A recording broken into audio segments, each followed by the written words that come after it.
Welcome to episode 13 of Once Upon a Captain Swan. Oh my god, we've been doing this for 13 weeks, guys. Woohoo! It's kind of amazing. Sadly, Sarah is not going to be able to join us today. So here I am, JMO, taking over as host for this episode. And we've got Lindsay. Hello. Justine. Hey. Rachel. Hi. Gabrielle. Hey. And Kimberly. Hello. And Jenna from the UK is also not going to be here with us, but we love her and wish her the best. So today we are going to be discussing not just one season premiere, but all of them. All of them. On the heels of the premiere of season 6, which we'll get to in just a moment, we decided to do like a huge throwback and just take a look at all of the season premieres and what we liked, what we didn't like, what made us say, okay, I am ready for this season to start. Let's kick this shit off good. But first, we're going to start with the most recent, with season 6. Ladies, what did we think? Underwhelming? Yes. We're remaining positive, right? Yes. as much as possible. We can all do like a little maybe what we didn't so much like at the very end, but what did we like about it? Well, obviously the show's back, so Yay. Yeah, so we like that. That's a plus. Yeah. Very true. The Captain Swan couch scene. Yes. Ah! Definitely that. Which I still wish, like, as much as I like sneak peeks sometimes, that's when they could have kept a secret. Yes. And I feel like it would have been so much better if no one knew about that and it just showed up. And, like, I feel like everyone would have died 10 times over. Like, Yeah. I It don't would know. have bumped it up for me more. Yeah. Yeah. Because we knew it was coming. So, like, when it was finally on my screen after I'd watched it, like, 50 million times, I was just like, oh, they look so nice on my TV. Versus, like, my initial freak out where I was, like, legit shaking and, like, just a mess. I remember when we had to do like an emergency Skype session whenever that came on. Yes. You're like, I cannot handle this right now. I need to speak to someone about this. I'm trying to do shit, but then they're making out on the couch. I'm only one person. I like Mr. Hyde. That's positive. Yeah. I want to see more of him and his sideburns. Yes. Yeah. I will say something that this episode did well was they used the new characters very sparingly and focused on the main cast. Yes. Sure. Yeah. Mm-hmm.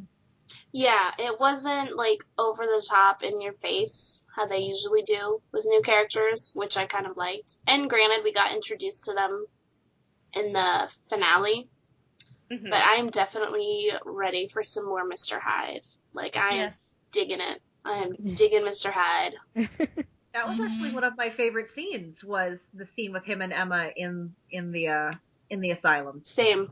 Oh, they both knocked those scenes out of the park. They were so good. It was chilling. It was like, They had such amazing chemistry. Like, not romantic chemistry, but just, like, that, like Antagonistic chemistry. yes. Yeah. And They work well The together. same chemistry that Colin and Robert have in scenes with True. Hope Yes. and Mr. Gold. Mhm. exactly.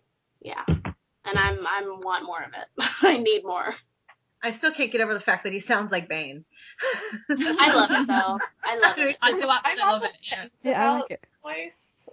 I don't know how I feel about it yet. I love Bane, though, so I'm biased, so. True. I mean, I love Sam Witwer, so I'm biased as well. Like, Yeah. All the bias. love Sam- the three. Sam- So Sam has been phenomenal in Yes. the scenes that he's been in. Yeah. God snaps I to love Sam. that when you can tell the actors are having so much fun playing these characters, and you can tell that he's just having a ball Oh, playing Mr. Yeah. Hyde. Oh, yeah. I feel like anyone would just have a ball playing, like, an evil character. Yeah, I know it was I more definitely fun. I know, But- I do. What is our opinions on the tension between the Mills sisters right now? I feel it's very contrived. Mhm. I feel like there are ways that they can make that drama feel more believable and character driven. But when Zelina was like, I'm mad because you ripped away the evil half of you and you're almost like me, I was like, what the fuck? Like, where did that come from? Contrived and plot-driven conflict I've seen on the show. Yeah, and when she was mad that she went to Snow White, I'm like, okay, first off, y'all just became sisters, quote unquote. You guys have been sisters She for wasn't 5 even minutes. in New York, though. Exactly, for like 3 days, and things don't change overnight. Like I don't know, I wasn't buying it, and I love Zelina, but I love her as the Wicked Witch. I don't want her to be this like, oh, hey, sis, let's go grab some lunch. Oh, Yeah. we're going to raise this baby together. Like, no. You're the Wicked Witch. Own it. Live it up. Be evil. Have at it. Like, I don't know. I'm not feeling it right now. When we're constantly talking about how much we love Rumpelstiltskin and hate Mr. Gold, it's kind of the same thing, how we love the Wicked Witch, not Selena. Exactly. Exactly. How did Zelina get all that crap in the house? Like, where did that stuff come from? Where did it all come Because they've from? been back in Storybrooke for what, like an hour? I'm like, what? Where's all this stuff? It's all over hats. Yeah, they're just all hat boxes. What about? But for real, though, Inside of because the then when she goes back to the farmhouse, all her shit's still there. So it's like, what did you move? Did you hide stuff? Did you have a drunk Amazon party? Like, what happened Yes. here? It's just doesn't all have a vibrators. Just boxes and boxes of Oh my vibrators. god! I mean, that's understandable then. That makes more sense, honestly. I mean, but if she had boxes and boxes of vibrators, I don't think she'd be as tense as she is. True. True. Well, That's why we're. Right, they've only been in Storybrooke for like 5 minutes. She hasn't had a chance to use them yet. Touche. And we all know Regina's PIN number on a credit card, so.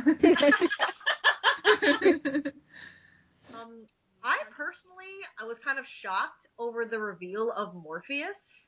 That was like And the best. same. That was Oh, honestly the best part of the episode. Yes. It's really surprising So that there for me, that. the I best am part of an episode was a Rumbell scene. Exactly. Thank you, Oh, Justine. Yes.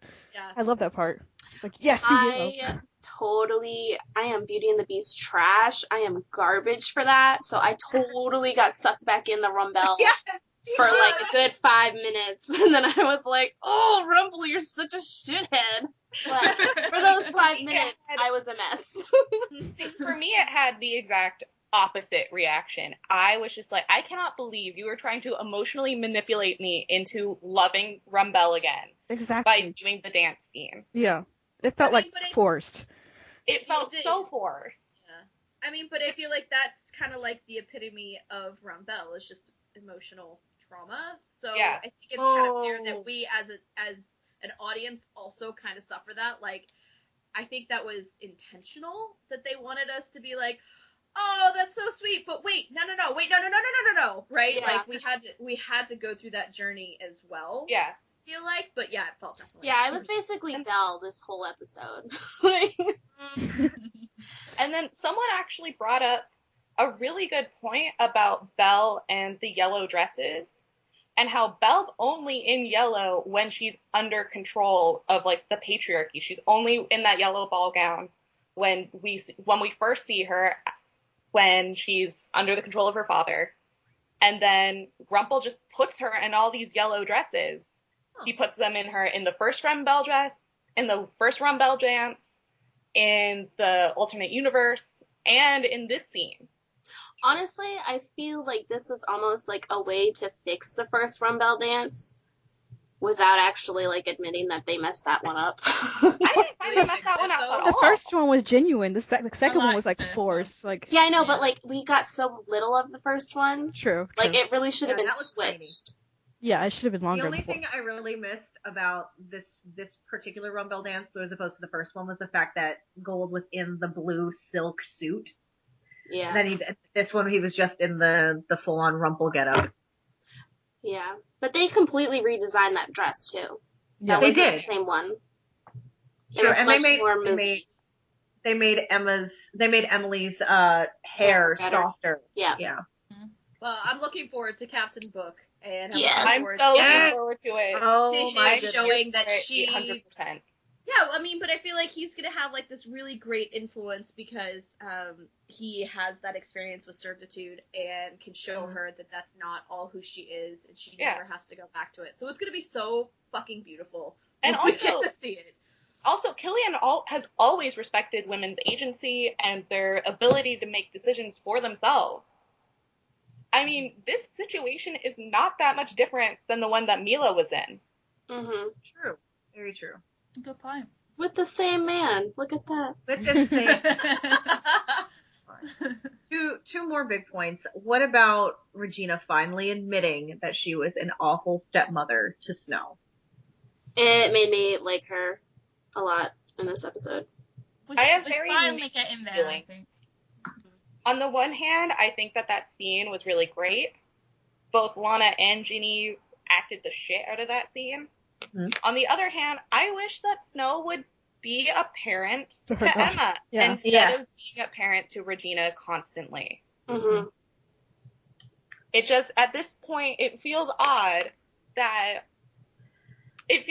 Snow knows there is something wrong with Emma, and just sends someone else who only appears once a season to go talk to her, but she instead takes the time to talk to Regina and not her own daughter. True. I think part of that, though, stems from the fact that she knows Emma doesn't open up to them quite as much still. Like, I feel like there's still that hesitation of Emma opening up to the people closest to her, whereas opening up to someone like Archie would be easier for her, in a way. That's true. I give you that. A neutral party. Mm-hmm. Yeah. But I don't know. It's very frustrating. I know that the Snow Queen relationship is a cornerstone of the show, and it's not like I don't expect them to have scenes together.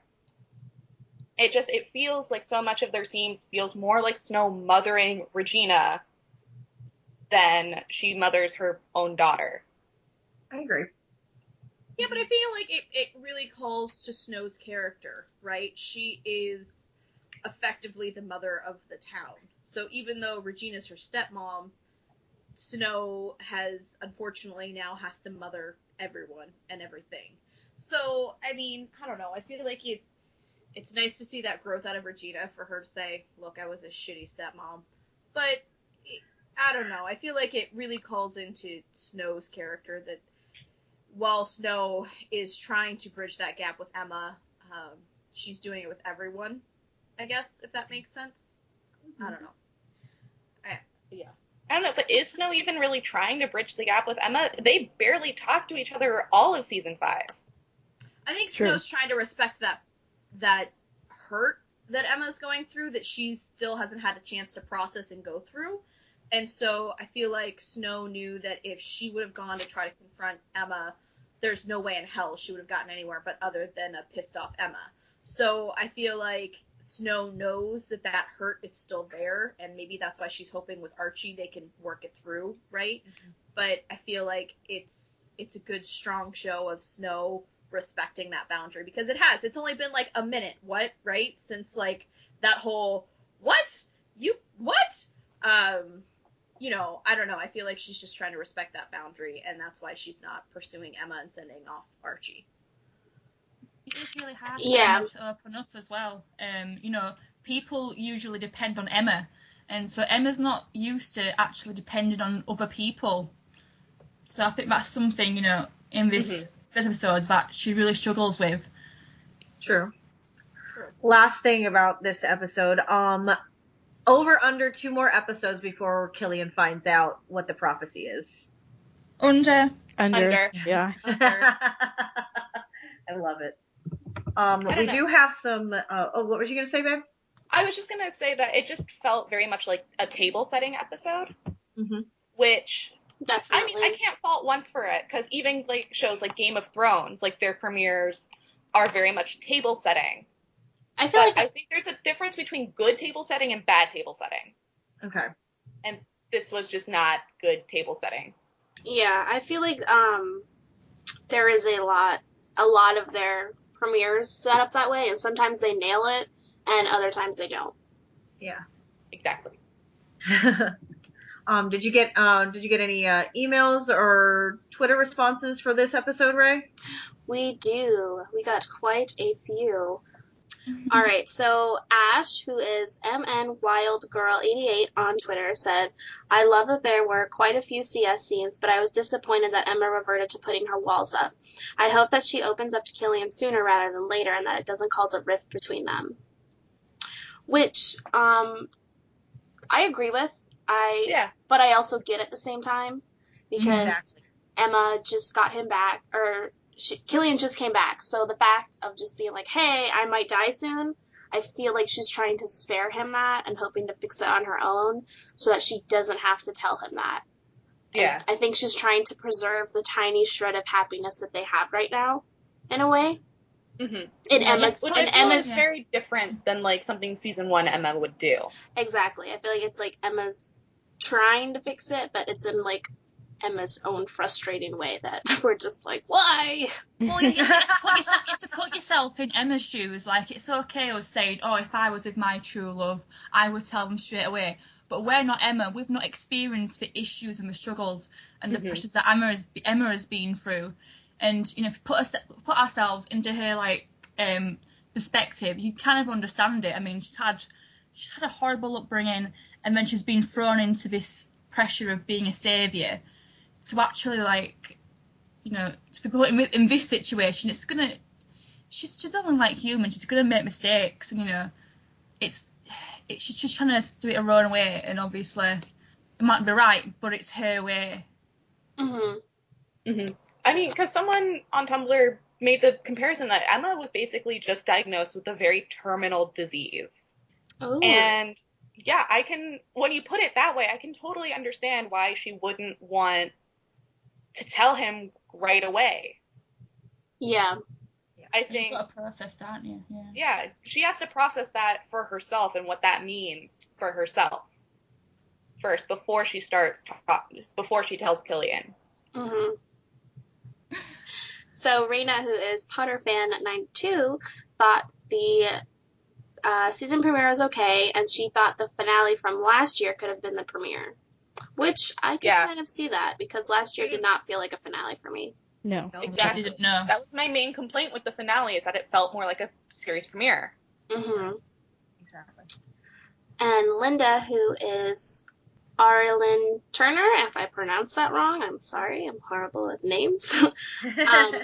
But she said she loved the Killian and Emma scenes and hated that Colin didn't have more scenes, which I think everybody can agree with. Yes. Just a little bit. And Jessica, who is J. Cody Art, said, I was wondering why Emma is completely ignorant of Disney films. Did you not see Aladdin, Redbird, Glowing Eyes, Bat? Which I find ironic that I'm reading this because I have not seen Aladdin. So, oh, God. I should have watched Aladdin. Bitch, you still haven't watched it. I still have not watched it. Oh, watch it. Do I need to send you my copy? Yes. Jesus Christ. I should just buy you one. I think Gabby is personally going to drive down from Atlanta. I am. I feel like I'm just going to get like a crap ton of Aladdin DVDs and VHSs in the mail now. Her address is... I'm not going to send you my VHS because that's a first edition and probably worth some coin on eBay. So True. Sorry, you're not going to get them. In Captain Decker Star, who we love, Emma Art has got her damn walls up again with a lot of eye-rolling emojis. We feel you, Chantal. We feel that. Yes, we do. And Joy also sent in an email of the things he and didn't. Yay, Joy! And the things he liked are the opening Aladdin Jafar scene, Regina and Snow's final conversation. I really loved Regina this episode, and I don't say that very often about her, so that's definitely a plus. Which I think we all kind of, Yeah. I agree with a little bit. No. Belle ditching gold for good. Now let's just hope she sticks to it. Preach. Preach. The Oracle Dream flash forward scene. It was very well shot, very morbid, but I liked it. Which, yes, I also agree with. Yeah. Belle's son disguising himself as Morpheus to test her resolve. I didn't quite expect that twist. And things he didn't like. I hated Zelena this episode so much. Can't believe she tried to shame Regina for killing the evil queen part of her. Really, writers? What happened to all that character development last season? And now with Evil Queen's convenient timing of arrival, I fear she is going to be lured into the dark side. I sure hope not. She has come way too far to lose it all. Got a point. I don't feel like Zelena had much of a character development last season. Yeah. Just me. Her character development. Exactly. She had a baby. That was it. Yeah. Yeah. She I mean, had She a had a baby. baby and She she's not killed gonna be a Hades. complete asshole anymore. Like, Yeah. wow. She that's didn't character try to. development. She didn't try to kill everyone this season. Which, to be fair, that's really similar to Regina's redemption arc. Sorry. Runs with the family, you know. Friends in the family. Regina's not actively trying to kill people, so therefore she's a hero. Okay. Anyways, Emma blatantly Sorry. lying. Emma blatantly lying about her fate and issues to her family, including Killian. I expected more from her at this point. It almost seems insulting how she brushed it off at the diner, saying everything was A-okay because she paid Archie one visit. How stupid did she think Killian is exactly? Shaking my head. This is one of the very rare moments during the course of the series I'm truly annoyed with her behavior. No wonder Adam and Eddie wrote this episode. Did they- That's Shade! shade. So Wow. much shade! I agree. Shade. Adam and Eddie have slacked so severely. I do too, because I do too. I feel like because they're the showrunners, maybe they don't get as much criticism from other writers. Where if, like, say, like Jane had written this episode or Jerome Schwartz had written this episode, there might have been more collaboration and constructive criticism thrown around. and I also feel that, I mean, it's pretty obvious that Killian is not buying her bullshit at all. But he's not pushing her yet. He's still giving her the opportunity for her to come to him eventually because he knows how she is, which I respect. And that's very much Killian's usual MO. He always lets Emma make the move and come to him when she's comfortable. Exactly. Snow and Charming sent Archie to talk to Emma instead of themselves. Really, you are Emma's parents, for God's sake. When will they ever learn? Sigh, which we touched on already. Yeah. Yeah. Also, where was Charming this whole episode? Yes, thank you. Yeah. Where? Busy arresting people. There was a lack of plaid flannel, and Kim was not having it. Is that why you rated a 4, Kim? Yes. I don't know. I just feel like that scene with Archie would have felt more sincere had they either replaced Archie with David Yes. or had David be there with Archie. At Yeah. least they could have tried first and then sent Archie. They didn't even try Exactly. at first. Yeah. Like, And I'm I'm a not total sucker mad that for- they want Emma to go to therapy as someone who is in the psych field and is hoping to be a psychologist one day. I do agree. Emma should be in therapy. She's been through a lot. And to see, especially in, like, the sneak peek where Killian is so supportive of her going to therapy, that was wonderful to see. So I really wish that, like, I don't know, I just wish that Charming and Snow had made an effort to talk to Emma first before just throwing Archie at her. Yeah. I don't know. Yeah. I don't think that would have had any success. I really don't. As much as I want more David, but I just don't think. I think that would have made her shut down automatically. And she But would I do perceive feel that like as, she's. attack. I I feel like she's more likely to talk to David than she is to Snow, though. Yeah. Literally what I was just about to say. She's definitely more open towards David. And I'm a sucker for Daddy Charming and Emma feels. So, She's Yeah. such a Cute. daddy's girl. It's not even funny. yes. Oh yeah.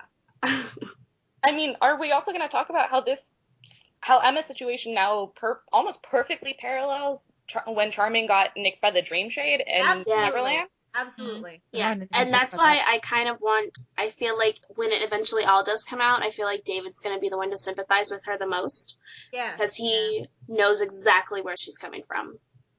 And Yeah. I'm going to be hella pissed if they pull the whole, oh my god, Emma, why didn't you tell us? You could have come to us, blah, blah, blah. And if it No, doesn't, judgmental Snow. No. yeah, if it doesn't come up that David pulled the same shit, I'm going to be super pissed. Right. Same. I'm really hoping they don't go down that road and just have David conveniently forget that he was also dying. Like, Emma's perfectly fine now. She just knows she's eventually gonna die. David was dying Literally. on Neverland. Like, literally dying. Wait, Kim's And raising didn't her tell hand. anyone. Raising my hand. I got a thing. Fine. Go, Kim, go. I got a thing. So, I am really hoping that Emma's going to confide in Killian, and Killian's going to accidentally let it slip to David. And like Captain Charming moment. Yes! And then so he's like, you need to go talk to your little girl and something like that. I need And then it. David will be like, fuck, and we'll take care of everything because David's amazing. But I think that's a season 6 prediction right there, is that she's gonna tell Killian, but she's not gonna want to tell her parents. But Killian's gonna be like, yo, mate, remember that time I saved you from the dream shade because you were dying? Your daughter's kind of going through that. You might want to go talk to her. Your daughter's kind of pulling your same bullshit, so can you fix it? It runs in the family. Again, make it her runs in not? the family. Can you make her not? Can you just make her not? It really does. I love all the, like, runs in the family references. Like, For real. when Hook made one in the season 3 finale, and, like, you know, Charming made one about stubbornness and all that, and I was just like, I'm here for it. Funny because it's true. It is, and I'm here for it It's a all. charming family trait. Yes. Mm-hmm. So there you go. There's your headcanon for Kim's season 6 prediction. I am here for it. Did we Was finish that the- reading Joy's email? We had one more little tiny bit.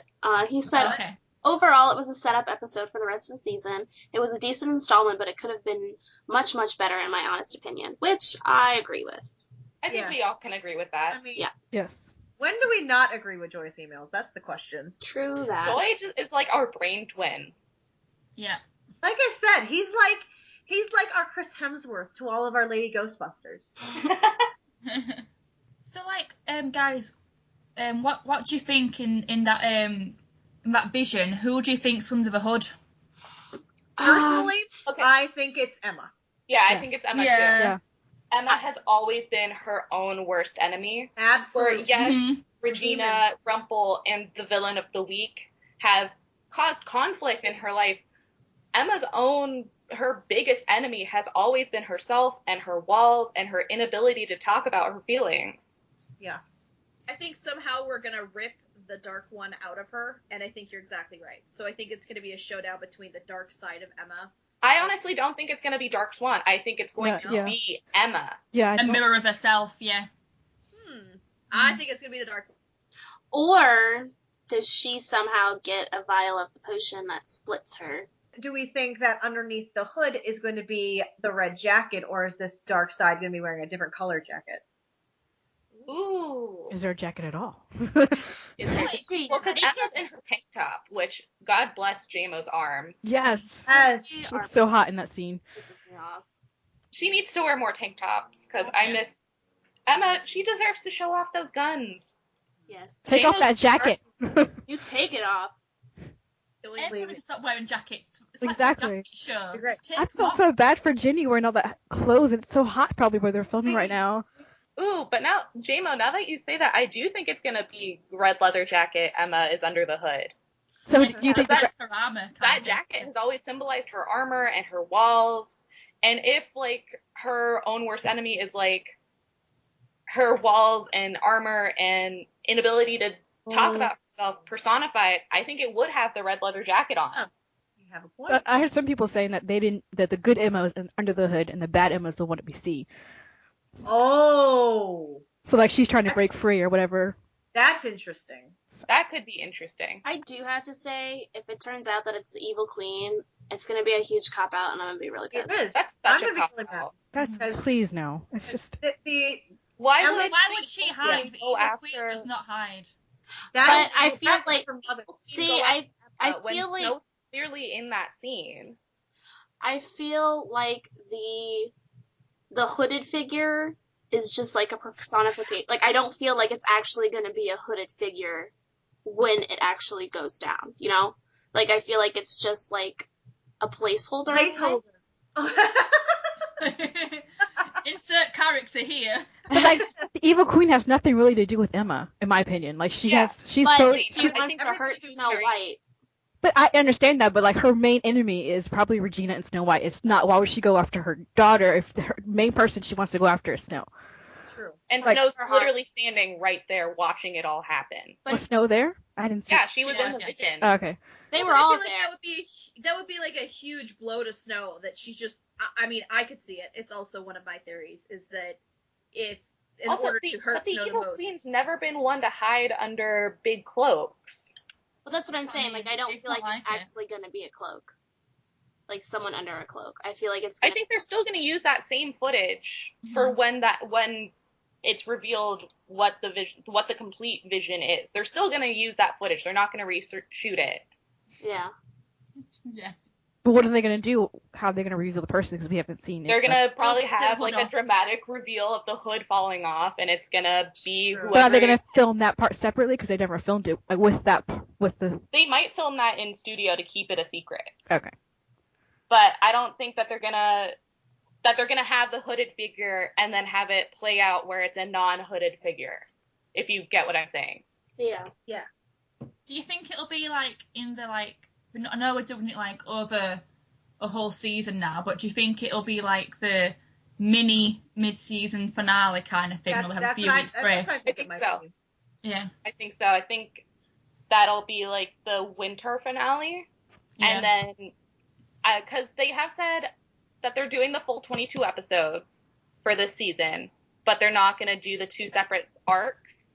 Mm-hmm. So I think it's going to be like a big dramatic reveal, and then Come back to it? yeah, they're going to come back to it. Or whatever, yeah. Yeah. Not March. I'm guessing maybe February or even January. I don't think they're going to have as long as a break. Okay. Lindsay, did you have anything season 6 wise from Instagram or Facebook? Yeah, I got an Instagram comment from 55mellow55.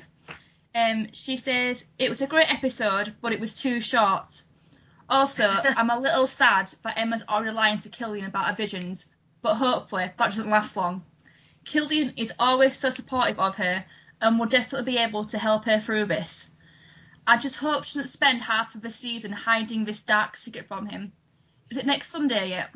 Yes, it is. It is actually. Technically, It is actually, yeah.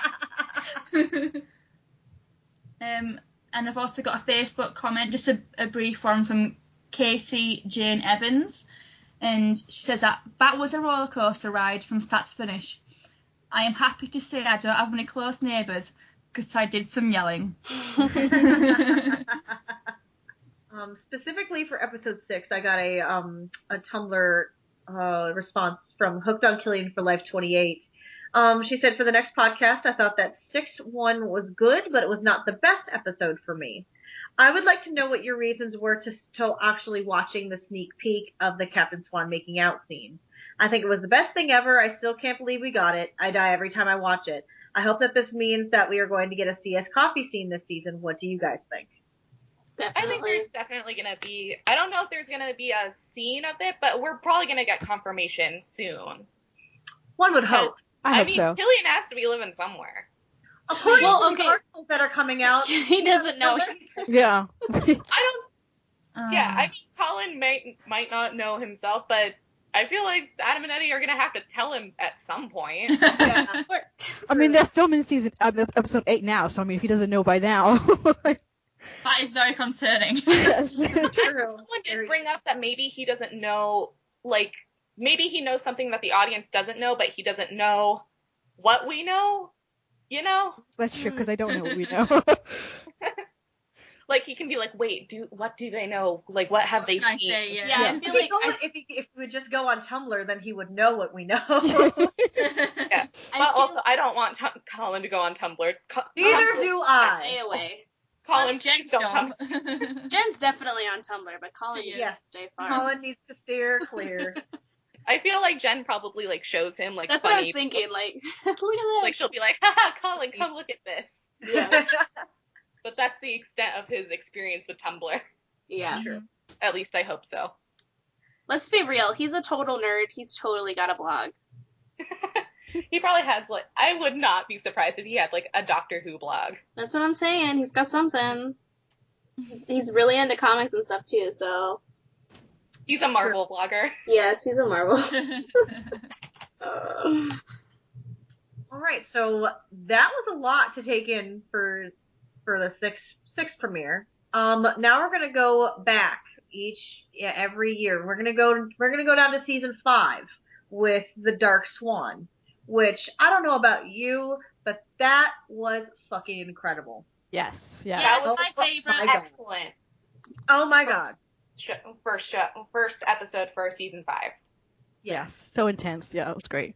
I mean, the way that they carried it from the finale, which was, I mean, we all knew it was coming, but just that the very ending scene of season 4 with the dagger, and just to pick it right back up after that, and then see like the reactions to everybody after that happens, and just the look of sheer defeat on Killian's face when after she disappears was just gut-wrenchingly horrible. And with the dagger when he's shouting, "Dark One, appear!" And and that was the beginning of the angst too. The angst. Yes. That's really what drew me in. That's what I was like. All right, I'm here for this. Get the popcorn out, the wine. Let's be real here. It's the hair. Colin was so intense in the episode. I was like, wow. It was. When there was an article that came out when people were starting to see the premiere, saying that he stepped up in that leading man role. Yes. And he really freaking did in that episode. Yeah, I feel like this season 5 was his season to shine. Yeah. I just hated the hair. I'm sorry. It was his season to shine, but Jesus, I just hated that hair. That was a little too much. The hair shined. It was good. The hair was very shiny too in general. Like it actually fucking shined and it was beautiful. And he had so many sass-off moments with Regina in that episode too. I lived for that. Yes. I lived. Also, like some awesome like Captain Cobra bonding. Yes. Yes. It had everything this episode. Like everyone, the audience as a whole, would have been pleased with that episode. I can't fault it. Lest we forget the Dark Swan. And the Dark Swan reveal was absolute perfection. Yes. I could have gone without a whole memory wiping thing again. Yeah, that was a little much. It made so much more sense though for them to do it in this at the end than any other time they've used it. Yeah. True. Very true. Because when it came to like when the reason why, it makes sense why that was done in the end. Yeah. But also that whole Dark Swan aesthetic was just perfect. Amazing. Absolutely perfect. Yeah, because I remember everyone was very worried because they released that sneak peek at Comic-Con when they were playing with makeup and stuff, and she had no eyebrows. And I was like, oh god damn, no, please no. And they fixed it, and it was great. And I feel like honestly they threw that out there for that specific reason, to gauge our reactions, and thankfully they listened. True. Also, I am officially Liam Gallagher trash. So yes! to have him introduced in this episode, you know, like even rewatching it, like I still freak out because I absolutely adore him. Yes. I don't care if he's evil or whatever. I love Liam Gallagher. Thank you. Good His night. beautiful eyes, yeah. Everything. And the facts.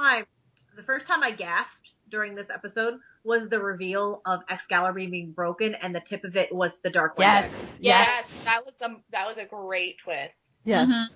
What a twist! And it just I did not expect. Connected Camelot to once, and it made sense that they would have to go there. And that whole scene when he pulled it out, and then they panned over, and then it became Storybrooke, and it was Emma's dagger. Yeah, that was so brilliant. That was like brilliant. The filmography in this episode was just amazing. Yeah, the director was great. I mean, I will say again, I feel like they could have just kept Merida to that one episode, and I would have been fine with it. I think she was perfect in that one episode. We got to know her. Yeah. We knew what she was about. She was a really good foil to Emma in their scenes. I feel like I honestly wouldn't have been mad if that was her only episode. No, I wouldn't have either. I really wouldn't have. And as much as I love Merida, I think I've made it very clear that I love Merida. It didn't move. It didn't move the season along. No, yeah. She really didn't need to be there the entire season. No. I don't know if they were just shooting for it because, no pun intended, because of the success Frozen had. You know what I mean? Like, I mean, people really like Brave, so maybe let's just let Merida be here. But it didn't help. Did Brave? She was just kind of there. Like, she was just there to be there. Yeah. There was no real plot behind her. Mm-hmm. Yeah. Like I've said before, she could have easily been replaced with Mulan. And it would have just been even better. I would have loved a Mulan backstory. I love Mulan. Oh my god, I need a Mulan backstory. Shang! I need Shang! Shang, yes! Shang! I'm a huge Mulan fan. It's my second favorite Disney film of all time. And I love when we get to see Mulan, but yes, I wanted Mulan backstory, not Merida. No. She is actually on Gotham right now, and it's so hard for me to watch it and not be like, Oh, Mulan, what are you doing? I just love Jamie so much. I absolutely adore her. I could watch her all day. I really could. Mm-hmm. She is fierce. And beautiful and lovely and just amazing. One of my favorite parts of this episode was when they find Emma holding Merida's heart. Yes! Yeah. Yes. Killian gives that speech saying, you just need to fight your inner demons and be true to who you are, basically. And I was like, and then she just collapses on him when all of her strength is gone, and he's hugging her, and just all their little looks in that episode, like when they're walking up to the Camelot and they start holding the hand. I was like, Yes. So, That scene is so beautiful, and it is also on my October calendar month. And yes. I'm like, yes. But also, like, he was the one who actually said, no, it's got to be Emma's choice. The parents were like, oh, well, we'll make her stop. And, like, Killian's like, no, I know Emma, and I know she can make the right choice. Yes. Mm-hmm. Mm-hmm. Well, because choice is such a huge thing for Killian, Mm-hmm. both as being a slave, and he's just always respected giving people their choice and their agency. Mm-hmm. So that's completely in character. Mm-hmm. Mm-hmm. I do have some thoughts on season 5 from some Tumblr gals. Cute. From Xerxes Rises.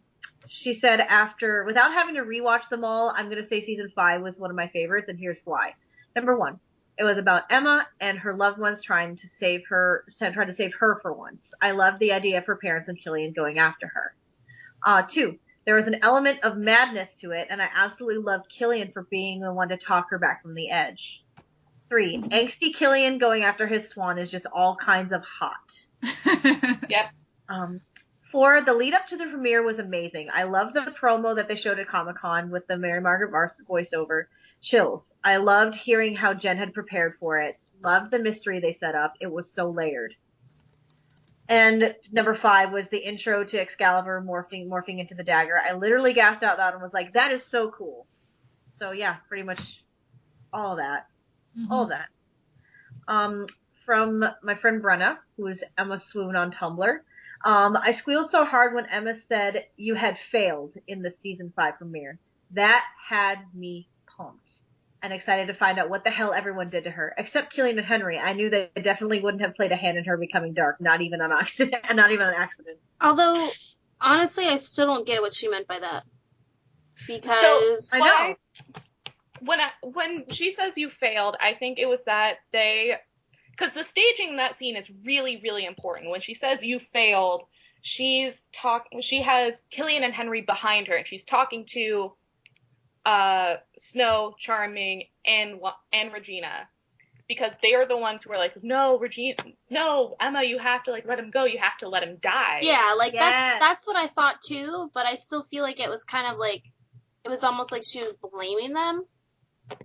I think it was also a way for her to put more of the focus on herself, so that they don't look towards Killian and figure out that he's the dark one. Again, it's her putting all the pressure on herself. It's like, look, this is my problem. I'm gonna sort it out for you guys, kind of thing. So again, I think that is pretty much in character for her. No wonder she's convulsing now. Yeah. But did you notice her hand was shaking in the first episode of season 5? It was, yes, I did. Yes, it was. I saw that. I was like, oh, that's not that. I knew it wasn't the first time I seen her hand shake in So, season 6. It totally makes sense. I mean, she's probably being a fruit ringer, so it does make sense that she's acting like that. Mm-hmm. I did have some tweets from some other people about the season 5 premiere, and it is Linda again. Orlin Turner. Once again, I probably butchered that, but we'll just stick with Linda. I like the season 5A premiere because it was more focused. They were telling one cohesive story. 6 was too scattered with too many stories at once. Should have just been about the savior, like the title said. And then we also got one from Cat Gray 14, who said, Season 5, strong opening to Dark Swan arc and good CS focus, which, yes. Yes. It's the main point of the show. Yeah. So it's a consensus. Season 5, freaking amazing. Yeah. Had everything we wanted. Definitely up there. Oh my god. We'll give an official ranking. We'll give a ranking later on.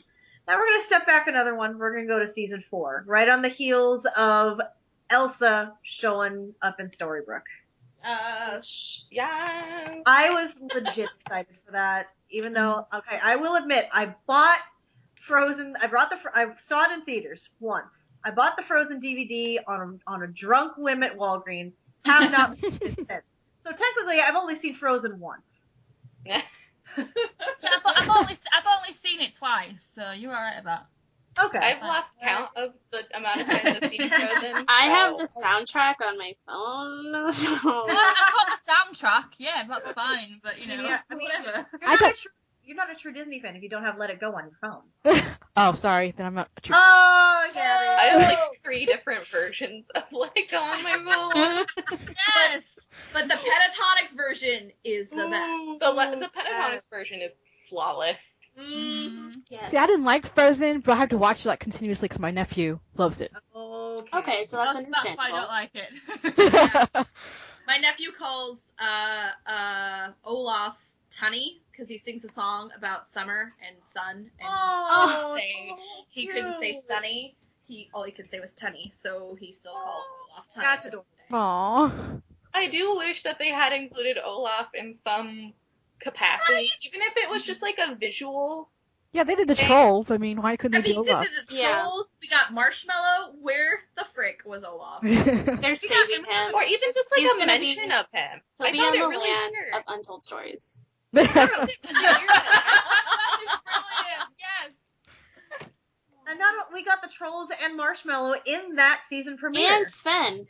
And Sven. Yeah, and Sven was good. He was Sven really was good. great. Oh, Great performance by that reindeer. I know. I mean, sometimes it was just a reindeer head, but yes. I was very nervous going into this episode about the cast of the Frozen cast and how they were going to be portrayed. But Elizabeth, Georgina, and Scott were fucking flawless. They were perfect. I want them to come back so bad. Same. They They were great. recently just posted a photo of like a little reunion they had together, and I was like, Oh. so mean. Why would you break my heart like that? Georgina and Elizabeth captured the essence of that sisterhood So perfectly, absolutely. And Elizabeth herself, oh my god, just the she 80s. was able to mimic Yes. Christian Bell's speech patterns perfectly. Yes, but The delivery was perfect, yeah. oh my god, And it wasn't like, and she still made it her own at the same time. Yeah. absolutely. Yeah, And for I- this to be her first professional job, she did phenomenal. Yeah, Yeah. that's a good thing to remember about, isn't it? Yeah. And I that was also, her first big part. yeah. And Straight I also, from out of college. Sorry, Ray. it's fine. Sorry. And I forgot what I was gonna say. Oh, sorry. I'm sorry, Ray. It's okay. She'll remember at 2 o'clock in the morning. Yeah. Someone else start talking. Recording So over remember. our points. We'll put it in the description box below. Yeah. Yep, I don't remember. Oh, Oh, sorry. It's okay. stabbed to the heart. All right. Then I will mention the fact that it was the first episode after CS was officially canon. Yes. And just those little moments of Emma being like, there's no me and Hook, and then he just shows up right in the middle of a conversation with her mother, and he's like, can you give me a sec? We're going to go talk over here. And the best part was the very end. The want to go home and see what's on Netflix. I don't know what that is, but sure. He's just so excited. Netflix and chill, baby. Okay, I remembered. Go. Okay. I loved how it was a continuation of the Frozen movie versus like retelling it. Yes. Yes. Yes. Yes. Yeah, so I really enjoyed how we got to see a progression of them afterwards. So it was like almost like a sequel in its own way for me. I took it as a sequel. I'm like, yes, here for it. I completely agree with you. Yeah. It would make it awesome if the actual sequel mentioned something about it once. Oh, my my hilarious. Elsa's friend Emma. Yeah, exactly. Oh my god, I might die. If we got an animated Emma, guys, Oh! in a red jacket. Oh, I need it. You gotta look for it, you know. It probably You won't. know, It'll be like how an Easter egg, like Yes. she'll be out back in the crowd. Yeah. Yes. Eugene and Rapunzel were there. Oh, dude, like Yes. her and Hook being there for some. Oh! Exactly, Kim. Stop it. Mm-mm. My heart can't No, take I it. need that. I need that. You've planted the seed now. What did we all think of the Be Patient kiss?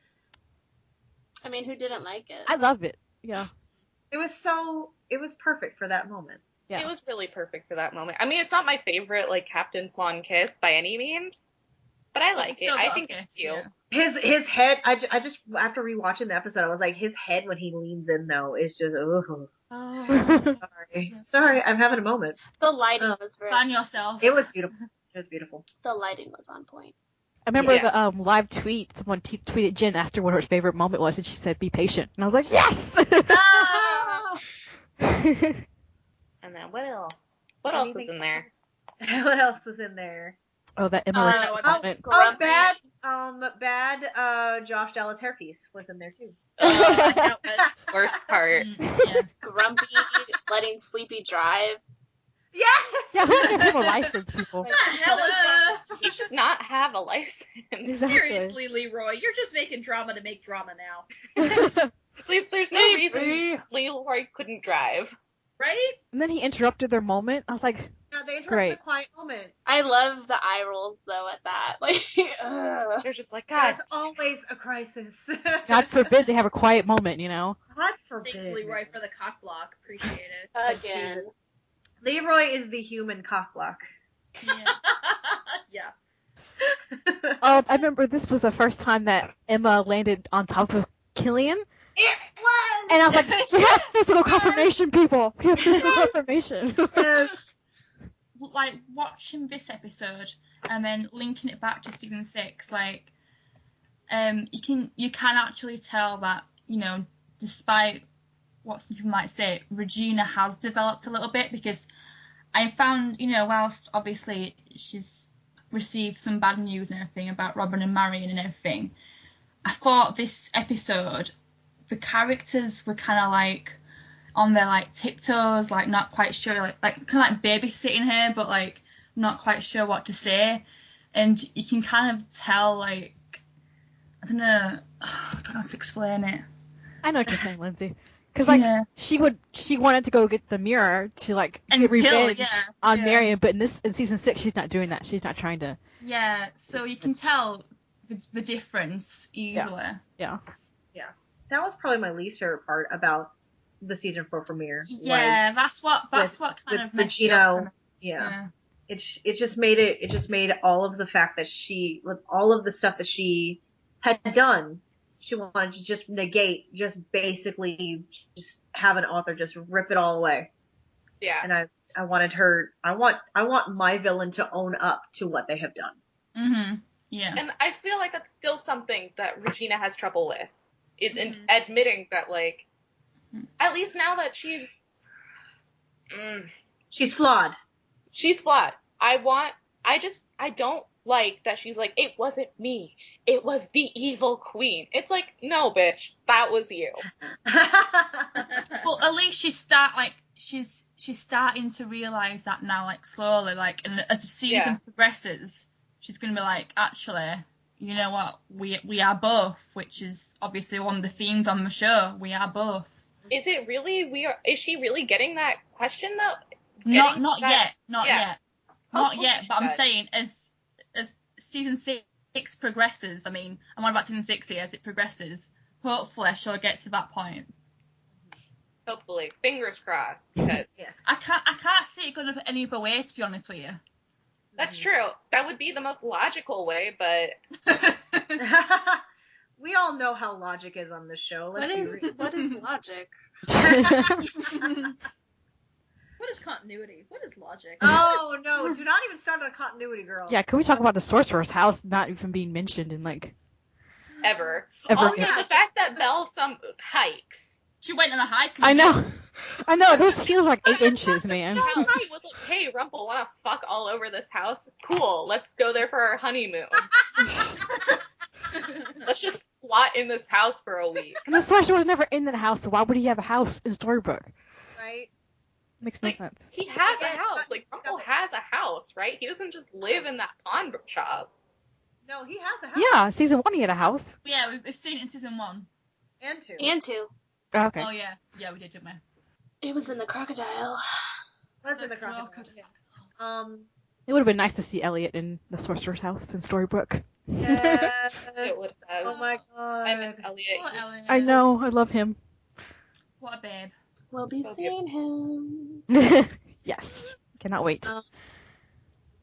Then we had the Rumbell dance, which I admit, during that point in season, I was on the fence about Rumbell, but I was still like, okay, let's give it one more shot. So the dance had me feeling all kinds of feels. Yeah. Here's the thing with that dance. That's one of the only times that Rumple is genuine with her. With Yes. Belle. Yeah. And is trying to be a good man for her. And that's why I love that dance. But what about But- when he's at Neil's grave? Do you think he I was was genuine just- then? I was Yeah, just about to who say, would I he think be pretending for? He's just there by himself. Why would he True. have this whole True. monologue about trying to be a better man when it's literally just him? Yeah, he was... Sorry. Doggy Like, they brain. have a lot of Make it seem Rumbell like he was feelings. trying to be a better man for Belle. Doggy He brain. sat at that grave and said watermelon, watermelon, watermelon for like 5 minutes. And gotten back in the car and been like, yeah, I had a really nice like heart to heart with myself. That's true. But then He he didn't regress. Sorry, go ahead. He hasn't made the effort, and that's what really annoys me. Like, you Yeah. can't go saying like you're gonna do all these wonderful things, and then like a scene after when they go to the mansion, he's already like swapping daggers and everything, and he just doesn't trust. And Well, he was swapping out Belle's fake dagger for his real dagger. Exactly. But he didn't. He regressed when he saw the hat. That's why he. Yeah, that's when he Yeah. started regressing. Yeah. Yeah. I feel like during that dance, he's being genuine. Yeah, definitely. More genuine than it was in season 6 dance. You know. Mhm. Where he's like, I'm gonna make her fall in love Yeah. with me. I'm just like, Oh. that's Oh, I hated that. I was How can you In 1 make someone- hour. Yeah. In 1 Let's hour. get real One Disney on you dance. guys. Beauty in the Disney canon, Beauty and the Beast is one of the only movies where they got to know each Yeah, other it's first. like a full. True. Very true. You can't marry someone you just met. Watch me. Cinderella. Or be in love with someone you never met. Ariel. Okay. Hey, you know. I'm just saying. It's a running theme in Disney. Not saying, just saying here, y'all. Don't be getting on to my girl now. Damn. Let's go on to Snow White, okay? I can be in love with someone I've never met. I've never met Colin, and yet I'm in love with him. So stop it. See, I've met Colin, and I'm still in love with him. So. I will in 6 months. So Yes. a bunch of us. Are any more thoughts on season 4, the premiere, Tale of Two Sisters? It was just very cute. Basically. It was. Yeah, It was. a good premiere. It was table setting, but it was good table setting. Solid. It was solid. Exactly. This is an example of good setup versus Yeah. Mhm. the other ones. All right. Taking it back again, we're going to season 3 with the Heart of the Truest Believer kicking off their journey to Neverland to go find Henry. This was actually Colin's first season premiere. Yeah. Yes, it was. Mhm. He did phenomenal. He was great. As always. This is actually one of my favorite. No, this is my favorite season premiere. Same. This is my number one. I felt like it had really good action, really good character moments. It set up like the whole theme of the season without being heavy-handed. It was filmed beautifully. Like when they're all drenched wet, they all look really hot. Ooh. In slow motion. Yes. Like, And then CS at the helm, like trying to keep the wheel to get. Literally steering their ship. Yes. It was beautifully shot. Yeah, I just. They were steering the ship before it was canon. Yes. mhm. We all knew it was gonna be canon right then, so. Yeah. Oh, yeah. Well, yeah, but And it was I really also the like death of that awful Home Office storyline. So it was the end of that finally. Yeah. The I end of Greg think- and Tamara. Yeah, Yeah, like get on the season two 2, that worst was the main, villains. that was the storyline that I hated the most. So when that ended, I was like, what a great start to the season! It's over. Yeah. they were I like feel like coerced the and Home gasped Office for could have been a really interesting plot point. It was just the way that they went about it was all wrong.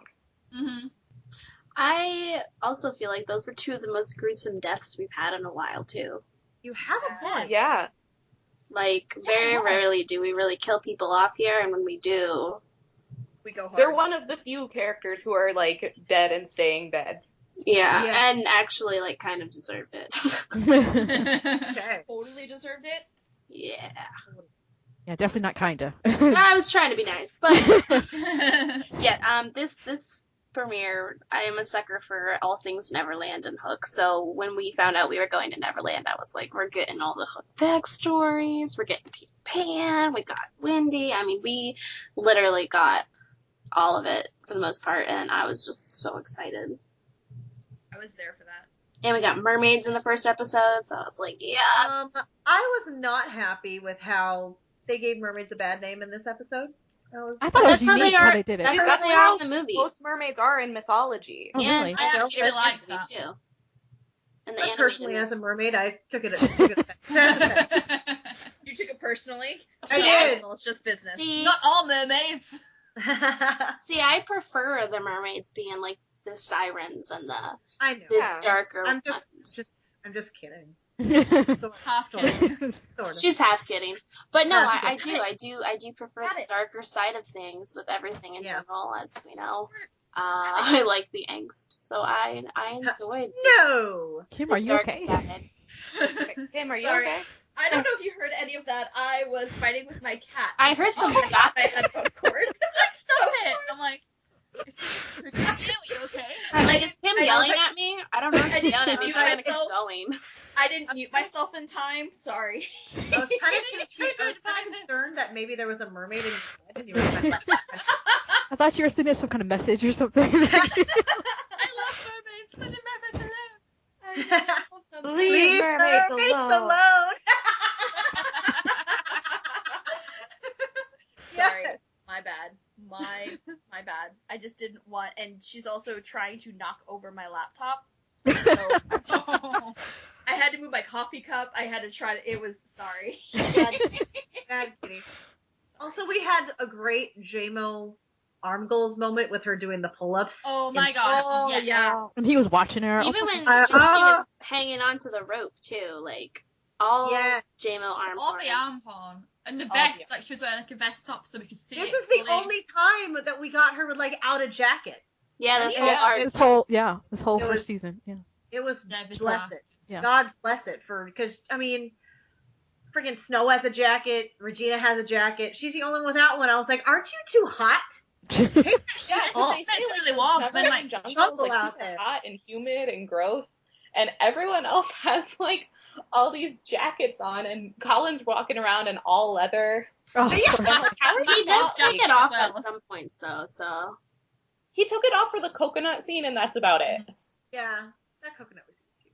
I love that. Well, they got to scene. film it indoors, so I'm sure it was pretty hot. Yeah, but it's meant to be Okay. authentic. Come on, guys. I'm sorry. You didn't know it's shot indoors. I'm sorry. Oh, we know. Yeah. I do like that scene down in the cabin when he gives her base cutlass. that was kind of like the Yeah. first moment we got to with them, like an understanding yeah. Yeah. with just them, hmm like not like no one else around. Because when we had the scene from the season 2 finale, when she's like, "You and I understand each other," it was in front of the entire Granny's Diner. Whereas this scene was just them, and they were able to be vulnerable with each other for once, which was a rarity. I think this was the first time, too, really. Yeah. Because in the hospital scene, they were just, like, pushing each other's buttons in a way. Mm-hmm. And this was the first time we saw them, like, actually vulnerable. I like the speech that Rumpel gave to Emma about not believing in stuff, because it was really true. Like, she takes forever to believe in stuff. Yeah. Kind of frustrating. A little bit. Can't you just believe this now? Seriously. I mean, it's been 3 seasons now. You're so... This is our Emma. What she's like. Also, the sarcastic Rumpel hand flick when Felix finds him. Yes! Oh my gosh, yeah. Quite possibly one of my favorite moments ever. Because it's like, he was just so, like, not into it, and it's just like, here it is, here you go. And I think also the part when Emma's going off on Snow and Charming on the boat. I was about to bring that up, yes. I love it, because like Regina or Hook should have said something about her saying how they were infuriatingly optimistic. I'm like, Regina, perfect time to say something, because she's always bitching to them about being so optimistic. Hopeful. And then that scene where Emma's giving birth is just so heart-wrenching. The opening scene, yeah. Oh my gosh. Like, and what the fact a way that to we open a season. And the fact that we didn't really get why they were showing us that either until until the mid-season finale. Yeah, I mean, it was perfect. Well, I mean, you got why, because obviously Emma's a mother. Well, and yeah. After she gave him up, she's fighting harder than ever to find him again. Yeah. But, I mean, it just adds so much more context when you add in the new memories from going home. Yeah. And J-Mo is so talented in that scene. Your heart just shatters when she just refuses to look at the baby. Because you know that when she knows that it's too hard. Like, she can't look at that baby and not just fall apart. And that's also not her first birth scene, right? Because she was in Star Trek. Yeah. I was literally just about to say that. Yeah. That was a heartbreaking scene as well. Mm-hmm. I went to watch that in the cinema and I was crying like that was the start of the film. It's like, oh my god, what's the film going to be like now? I just love that Thor and Emma Swan are Captain Kirk's parents. Same. Yeah. I mean, who better to have as parents? True. Absolutely. Too bad we couldn't see J-Mo with Chris. Like, that'd have been awesome together. Either of the Chris's. Thor's my favorite Avenger, so I'm just like, Same. Bring it. What about that scene at the with Regina and Hook at the helm? And do you think that the villain's speech? That was one of my Killian moments. I knew it was. So, yes, you guys already know how I feel about that scene. Yeah. And yeah, I really loved it. I think that really set Killian on the path to redeeming himself and being the man that he used to be before being Captain Hook. Mm-hmm. And he's just kind of taking a step back where he's like, well, I'm not trying to kill Rumpelstiltskin anymore, then what am I doing with my life? Exactly. Like, what's my purpose? Yeah. Yeah. But right there, that scene, I thought that was the first time I saw him actually saying, like, in his mind or his behavior that he was going after Emma, to me. True. And that he was actually trying to get away from the Captain Hook persona as the villain and wanting to change. Exactly. Mm-hmm. I liked at the when Emma gives that speech when we land to Neverland.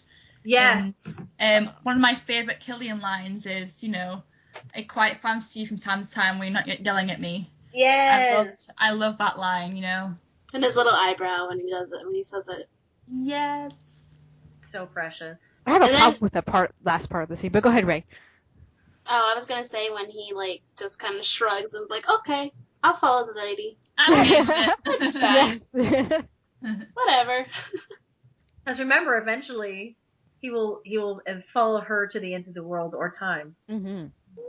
Yes. So it ties in. What were you gonna say, Gabby? Oh, well, just at the last part when Regina asked her, "So what's your power, Savior?" And she's like, "I'm a mother," and whatever she says. But I'm like, to me, it felt like she's just, what's the word? Totally not acknowledging, yes, that Regina is also Henry's mom, and it pissed me off. Yeah. Touché. Because it's like Regina raised him for 10 years, and despite however anybody else feels about how she raised him, she was his mother. So she should have included, this is our son, not just, he's my son. Right. And that's I understand that, yeah. Well, I think also at that point, Regina and Emma weren't friends. They were True. cautious allies at best. True, but she could have still acknowledged that Regina did raise him. Like, Mm-hmm. Right. Well, I think Good it's point. also, they're just coming off the heels of Regina trying to kill all of them with the trigger. True. Again. but they were going to leave her, like she said, they were going to leave her and, let her die. So, I mean, Regina did choose to do wrong and get payback, but still it's the same thing they were going to do to her. Yeah. I agree. It's that Gabby. whole thing, like, both sides, like, are trying to, like, oh, do we kill each other or do we not? And it's a constant struggle at this point in the series. So I think both sides are guilty of that. Yeah, definitely. Any more thoughts on the heart of the truest believer? That was a great introduction of Pan and Robbie K. Yes. Yes. Pan is the shit. He's a little such a shit, little but shit. he is the shit. The best shit. Oh, girl, no. I was kidding. I really liked getting to see Robin and Mulan. Yes, I was going to say the same I thing. really liked that. Sean! I actually really liked Faye in this episode. Oh, me too, Kim, sorry. Yeah, no, you're good. I think you and I are on the same wavelength with this season premieres. That I really liked getting to see them, and really liked getting to see Faye fight to get back to help Henry. I really liked that. Yeah, I liked Faye's relationship with Mulan, too. Like, they Right? talked. Yeah. That Same. could have had some growth, didn't it, if I had the time for that, yeah? They made a movie about you. What's a movie? That was just really fun. I liked that. It was a nice. fun I also episode. love how like the merry men had just were like, yeah, we're just gonna stay in this castle for however long we want to. Hell yeah, dude. And little It's Roland. probably huge. Yes. Right? Oh, Is that what my happened? God. Yeah. She was so cute. I also liked the fight they had on the boat. Fillet the bitch, or rainbow Flay kisses it. and unicorn Yeah. stickers. Flay We got some Again, serious, it's showing like, how epic like one-liners. David Yes. was. Yeah, it was also showing like how both sides struggle with like David was like, yeah, I'm so angry, I'll just I could like slice a throat and kind of thing, and it's just that for both sides like they have that temptation, Mm-hmm. and if we can both sides could easily give in to that. I love when he was like, "Don't call my wife a slag." Oh. And then like The beginning of Snow's first Captain punch. Charming. It Snow's was. first punch was Yes. Snow's punch. She got her. She did. Girl. She laid into her stepmom. Yeah. I mean, it's been a long time coming. It was. Yeah. It was. Yup. But I also said like the beginning of Captain Charming when Hook was concerned about Charming jumping in the water and drowning, so he's like, no, wait. Yeah. So I'm saying at the I feel beginning like of Captain Hook is just Charming. like Yes, constantly right. having to like take care of the Charmings and make sure they don't just like do something stupid. He really is. He's like the guardian, like that just like constant is like like really It's just like I can't turn my back for 2 minutes with you. Justine, now I can see why this is your favorite season. And you too, Ray. Yes. Oh, Where this Captain Charming's trash. Yep. We are the actual trash cans. Yep. All right. So I guess we can agree that Heart is the Truest Believer is probably one of our favorite premieres, maybe. I'd say so, yeah. Yeah. I enjoyed it. It's definitely Yeah. my number one. It's probably my number 2, but maybe move it up to number 1 now because we talked about it. It's always fun to talk about it with friends, isn't it? Yeah. All our different ideas. Yeah. And now my ranking system that we were talking about before makes more sense, does it not? Yes. Yes. Moving back one more. We're gonna go to season 2, Broken, right after the curse obviously gets broken. And we finally see everyone I thought they recognizing were other- talking about Colin's broken leg, but okay. That's Great, I all he wasn't was here in the yet. show. Yeah, I know. Had to make Premonition, right? It's a premonition. Getting that feeling. Predicted it. We'll be having. What does that mean? But like how Philip was once upon a time's first official polygamist, right there.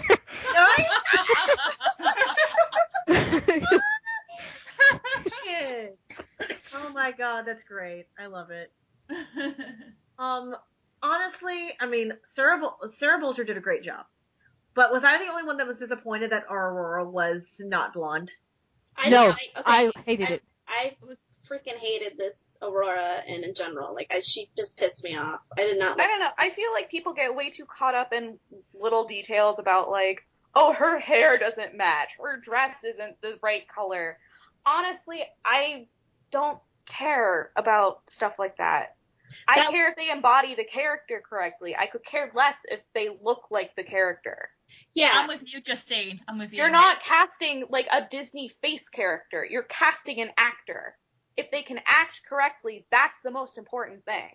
Mm-hmm. I just didn't like her and the way she was written. I never have, and I probably never will. Alright, yeah, that's fine. That's fine. I just think that it's... But everybody else that was... something so minor to get worked up about. I think everybody else, No, like, I wasn't worked Mulan... up. I was just saying. Everybody else was like Mulan, Snow, they all had like the look, but she was the only one that didn't Rapunzel? have Well, Rapunzel too, but she wasn't really a main person. I know, but still. She wasn't in as much as Aurora. We wish she was, but that springs to mind. Yeah. Yeah, I think I could get over the look if it wasn't for how she was written. I think it just kind of adds it to my misery for Aurora. You know what I mean? Like, she was very whiny to me. Yeah. I don't think she was. Initially, she really annoyed me, but as the season went on, she's really she weak. grew on me. I wouldn't say she's weak either. Everyone has the different strengths, like... Yeah. You know... Just because she doesn't run around in a red leather jacket with a gun doesn't mean she's not or anything. strong. Like, but she's mentally strong. She's willing to fight. Like, she was like in this episode, you know, she was willing to face danger for her love, and you know, she had no weapons, but she was still willing to try. That is strength. Yeah. And to even go willingly back into that burning red room to try to talk to Henry, that's traumatizing. And that takes a lot of guts and a lot of balls and a lot of mental strength. Oh, yeah. Sorry, I'm 12. The witch curses worst scene. I know this is one of Rachel's favorite scenes. Well. She just giggles. She does. Go ahead, babe. It is. It always will be, because it's like, it's really when we got to see Emma's feelings on her parents, and it was like kind of one of her first confrontations of it, and just kind of like letting them know, like, hey, it's not going to be all like rainbows and unicorns now just because we're together and you remember, because she was alone for 28 years of her life, and that just doesn't change overnight. And I think that was when Snow and Charming finally realized that, oh, well, it's not going to be as simple as we thought it would be. It's not going to be a fairy tale, quote unquote. So, yes, I always love that scene. Yeah, it's a very good scene. Yeah, because I found Snow to be quite pushy, like understandably, like, you know, she's like so excited to like see her daughter, and she is Miss Hope, you know, everything's like, oh, it's gonna be like unicorns and happiness and rainbows, and you know, she always wants to see the best out of a situation, but then she realizes her daughter is actually, you know, Miss Pessimistic, so then she has to deal with that. I mean, I kind of felt sorry for Snow, but I understand where Emma's coming from, because, like, Snow, in her mind, she would never expect that her daughter would be put in foster care, you know? Like, that didn't come in her mind, so she didn't expect for Emma not to be happy. So I can understand where she was coming from, but at the same time, I definitely understood a newborn baby left somewhere. But a newborn baby left in a new land on her own, of course, she's going to have to be put with a family. Because obviously she wouldn't survive. But do they really even know much about that? Exactly. That's they don't know about our world. I don't think they knew what world Emma would be coming to. Exactly. True. And plus, it's not like they planned to put Emma in there by herself. Yeah. The plan was for Snow to go. Yes, But that's because so true. Emma just had to be born at that time. Such inconvenient timing. I mean, Yeah, I okay, think yeah, any new mom would never picture that scenario for their child because they want to think the best, so. Also, so Rumpelstiltskin, or Mr. Gold, or whatever you want to call him, he's still, like, looking back to the season 6, you can looking back, you can still see him as the same character. Yep. Still making the same mistakes. Because he has to have his magic. It's literally an addiction for him. Mm-hmm. It's the same story every season. Yes, doesn't change. It's told with different props and different people. Now, I did not get a chance to rewatch these, so correct me if I'm wrong, but is this when they fell through the portal, or was that the next episode? This is when they they fell fell through through the the very end. Okay, so this was the scene where I was like, alright, I am fucking here for it. Because yes, that's right, because Mulan found them on the beach, And right? Yes. And she blamed them. She blamed them for bringing the wraith to them. Yeah. For killing Philip. Yes. So that's what confused me, the time difference. Like, so how did they bring the wraith if they were facing? I don't know. It just didn't make any sense to me. That did confuse me a little bit too, honestly. Yes. But then again, when does this timeline not confuse the fuck out of anybody? Yeah, I know. It gives me a headache just trying to think about it. Yeah. I mean, even like in the second episode, there's like a weird time thing where it seems like Snow was pregnant for literally a day. Yeah. True.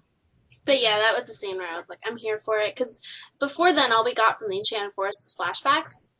We never got to see what it looks like now. And this was the beginning of, like, being in it now.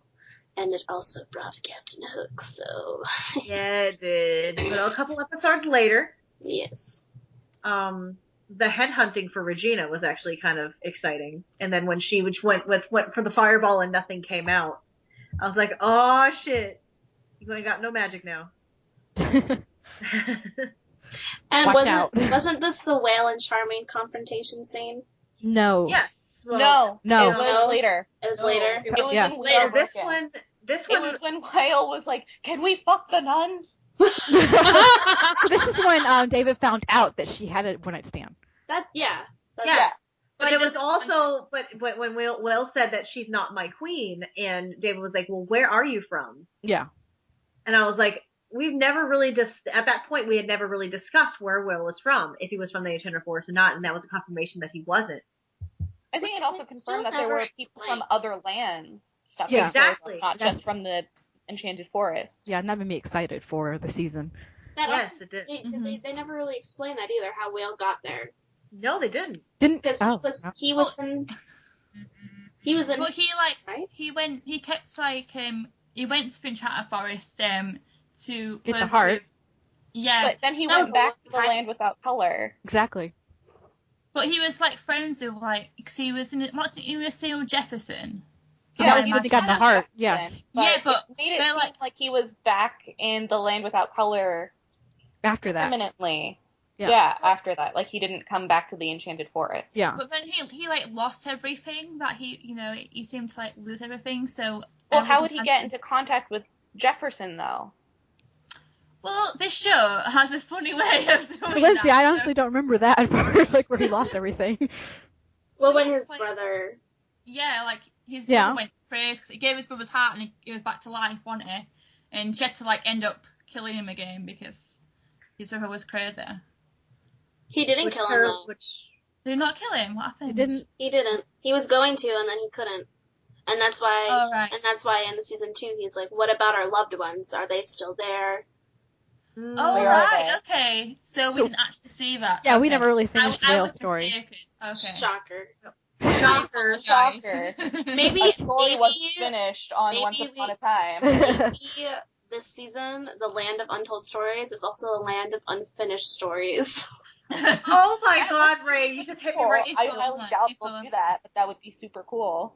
I would freaking adore that. Maybe that's why he came back. Unfortunately, David Anders He's only is back like for an nice episode, though. He could Yeah. finish one story in an episode. I Yeah. love him. I love him. And they film in Vancouver too, so it's not like it's Exactly. to get him. So can we talk about Jefferson though? Like, why did Regina say she didn't know who Jefferson was? That always annoyed me. That was strange, wasn't it? Yeah. Because she's an asshole. Oops, sorry. Positive. Hey. Any other thoughts on Broken? Why was Neil the first scene? That didn't make any sense to me. But we didn't know who he was at the time. I think it was a really interesting way to open a season. Actually, so this wasn't my first episode. My first episode that I've ever watched was We Are Both. I didn't watch Broken until season 2 was on Netflix. Okay. So I can't say like a whole ton about this episode because it just does not really stick out in my mind a lot. Uh-huh. But I think as a cold opener to focus on Neil, that could have been really interesting. Especially when it ends with the Broken postcard, and then it's this postcard for Storybrooke, why does Storybrooke have postcards? Like, who are these? all the visitors that we don't have. Yeah. Back in the 1980s. I was excited because I loved Michael Raymond James. I was a True Blood fan. He was great as Renee in season 1. He was amazing in True Blood. I was so happy that he was going to be a part of the show. Little did I know. But we're not going to go there. See, I still loved him, and I still liked his character on the show because he had a story to tell, and it brought more of Emma's past into it, and because we didn't really get any flashbacks until Tallahassee, we didn't know anything about Emma really, and this was the beginning of it. And even though he didn't play a great character in her life, he was still on the show, and he still contributed to her story, so I was okay with it. I think the issue is, like, his character wasn't well developed. We only saw, really, Emma's side of things. So I have, unfortunately, a negative viewpoint of him. Well, I'm not saying he's a good character. No, but if his character was better developed, we could have understood that a little bit more. But he was basically a plot device, in my opinion. Yeah. Mm-hmm. He's essentially a prop. I think if they would have stopped trying to make him want to go back to Emma, I think I probably would have cared for him more. I mean, I'm with you, Ray. I do like him as a character, but just him, the whole love triangle type thing was like annoying. It's like, no. Yeah, people. but I really I never considered that a love triangle because it so wasn't. It wasn't. There's no way in hell that Neil had any kind of chance. Because I came from watching the Vampire Diaries, so. Oh God. So going from a love triangle like that to this, I was like, this is not. What is this? Yeah. Well, I mean, Lindsay and I both came off a loss, so. Yeah. Lost blood love triangles. Yeah. No, thank you. Exactly. Okay, so I have any more? You do have an instrument. I have sorry, not an Instagram comment. Sorry, a Facebook comment. About season 2. Okay. So it's from Sarah Lindsay. She briefly mentions season 6, and she says, as far as season premieres go, not the best, but definitely the worst. It was good to be back to a stage where we didn't know exactly what was going on. It's happened through the series. For that very reason, season 2's premiere was my favourite. I felt the season 1 finale had left me right on the edge of my seat, waiting to see what happened in a way none of the other seasons have. Okay. Fair. I think because at that point as well, it's season 2, the show was still new and exciting. It could go any different way. Whereas, obviously, we're in season 6 now. We've got all these characters now, all these stories. We're a lot more restricted. Mm-hmm. Any more thoughts on season 2 premiere?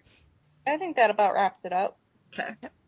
All right, we're going to go back one more time to the pilot. The first time we see any of our favorite characters. -1. -1 on screen. That was the first time. Quick reflexes, Gabby. Like, props to that.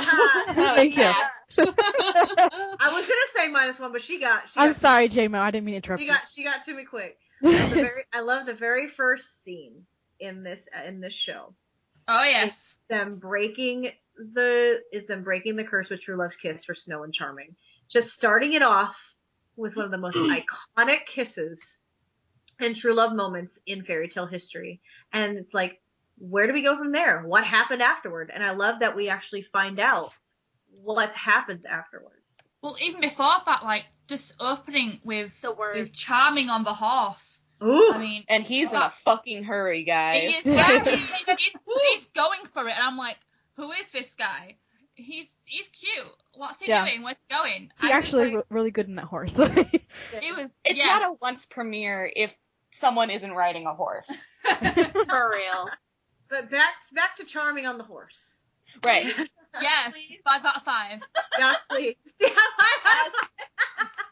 Yes, please. 10 out of 10. My favorite horse riding. House queen. I have one complaint about this episode. His hair. Okay. Fucking Snowing's hair in the wedding. What Oh, actual no. Oh, I hate the hair. I can't. The rat's I can't. nest. Yeah, and it's like What the was title, that? like the tile on Netflix. Like I have it up right now, and it's just like, what the actual fuck? Ginny is so gorgeous and like so beautiful. Like, no, They why? didn't know what to do with her hair. Like, God, gave her why? hair. Keep it They down and gave put her a like tiara 8 on it. pounds of hair extension, Even- and Yeah. they were like, let's just see what we can do with Let's it. just put some random shit in it. Let's just and, like, frizz It was up. bad extensions too. Like, come on. Yeah, it's Wasn't it Christmas just order. a wig? They stuck Christmas Oh, was it a order. wig? I think it was a wig. bitch, it ain't a lace front wig, and that's all that matters. Well, it wasn't brushed or anything. It That's didn't- what I'm saying. Well, see, they never brushed her wig in any of the flashbacks. Like, I get she's a bandit, but give the woman a damn hairbrush. I know. A bandit on her fucking wedding day. Exactly. Someone could have brushed the hair. And God. the fact that they did try to fix it in whatever flashback we had, like, was it season 3? Where it was somewhat more tamed, I was like, okay, at least you guys realized your mistakes here. But like in season 1, I found that the hairstyles were a bit questionable. And even the dress. Her wedding dress. Like, I don't like her wedding it's dress. so, like, fucking, it's just It's a something- royal wedding, isn't it? Yeah, it's a royal wedding. Yeah, and it's you not think as, yeah. It's It- not as there'd pretty. be a It bit just more looks pomp like and she skinned a circumstance. chicken. Yeah, she looks multiple like a chickens chicken. for her wedding dress, and that's Or- not something that Snow would do. Oh, guys. Or were they swan feathers? I think they were swan feathers, and I think they were supposed to be calling upon the fact that she's Snow White and she's one with nature and birds, and that's why. They So she killed them. in her hair. So So she killed them and had them on. and put them on her fucking dress. But this is Snow White who grew up in the court. She would have had like a way more beautiful dress That's what I'm for her saying. wedding. Like, okay, I have a Camelot, lot of feelings. I Camelot have a- dress. Like, better wedding Camelot dress. Camelot dress is so much better. Don't get me started on Camelot dress, okay? I But she would have had so much better of a dress.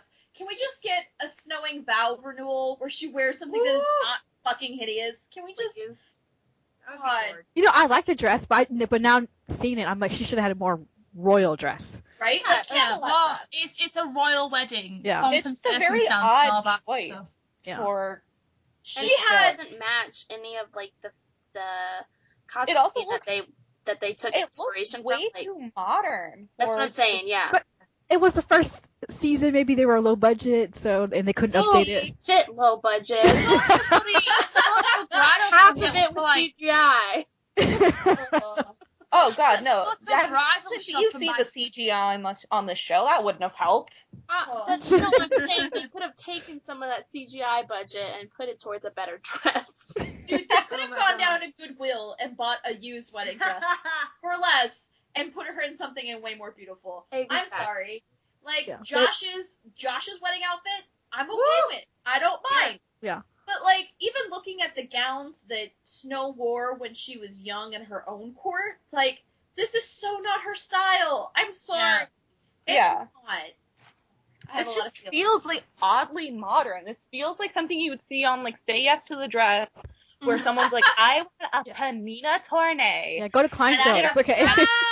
$50,000 and I want to look as hideous as fucking possible. I like feathers. me. I love feathers, guys. So I need feathers on my dress. I want to look like a chicken on my wedding day. It's such a good episode, guys. We have a lot of feelings. We've never ranted about this. We have not.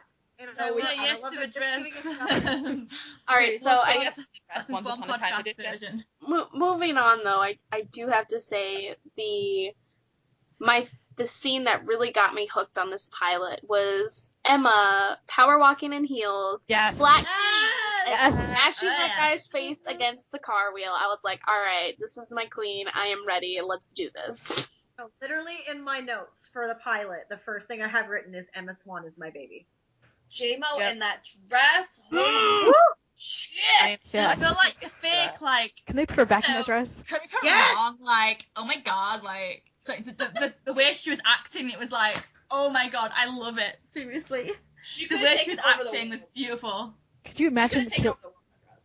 Yeah. Could you imagine Killian looking at her in that dress? Oh my gosh. Oh my god. I think Where is? I mean, she's got to still have it, right? his Like leather pants would have gotten a workout. And that's Yes! strained to the max. Woo! So, I think one of my favorite scenes in the episode was when she's lighting the candle for her birthday. Yes. Wish. oh, it's just like She's it's at so workout. heartbreaking, that scene. I love how blunt Henry is though when he finally comes in. I love that door. The door was The awesome. door Sorry. was beautiful. Oh, that door was so The cool. apartment was beautiful. I'm It was a like, beautiful ah. apartment. Yes, it was. The door though made it. Yeah, that door. Yeah, that door. I want that door. Welcome I to know my home. Boston real estate. There's like, how the fuck did she afford that apartment? Like, Right? She's a fantastic bail I was bondsman. gonna say she's a pretty kick ass Bill's Oh, bond. man. She's gotta be like the best bail bonds agent of all time. Yeah, does she still have Emma that Swan. apartment? What do you expect? Yeah, She- maybe do she you think had she some sold it? roommates who No, do you think she sold the apartment? Oh. probably. She'll have to, yeah. Another, Bitch! another Then I guess, untold like, story. who's paying the rent for like Neil's apartment? Kim, she sold it to you. Go over. Woo! I will get on the first flight to Boston. Mhm. Also, like, is she still paying rent for like her New York apartment? I don't know. Oh, good question. That's why All she was you packing her have is, like, all bags. the You know. apartments that like they've had that are not in Storybrooke. Right. Yeah, her New York apartment was baboosh too. Yeah, it was really nice. Yeah. God, where's Emma Swan getting this money? I know she's royalty, but shit. She has like a Balls. Gringotts account. Yes, she does. To be fair, right? She's grown up alone with nothing. So Yeah. she's a bit older now, and she still has nothing. So she's gonna enjoy herself while she can. Overcompensate. She's gonna spend more money because And- what's into to lose? debt, Like, well, though. you know. She's accruing property. Can we also do, talk I know. about the fact that her baby blanket was in the background of the pilot, Yes. and I'd never Mhm. noticed until I went back and rewatched it. Yes. I heard someone say that, and I never really paid attention. Yeah, it's like just casually on a chair. I was like, you have that out, just like whatever. Like, Maybe Because she no was, one like, visits her. That's the holding thing. it. That's how sad it is. It's her last connection to her parents, so. yeah. Well, I wouldn't have it just laying on my couch. I mean, I would have it somewhere safe.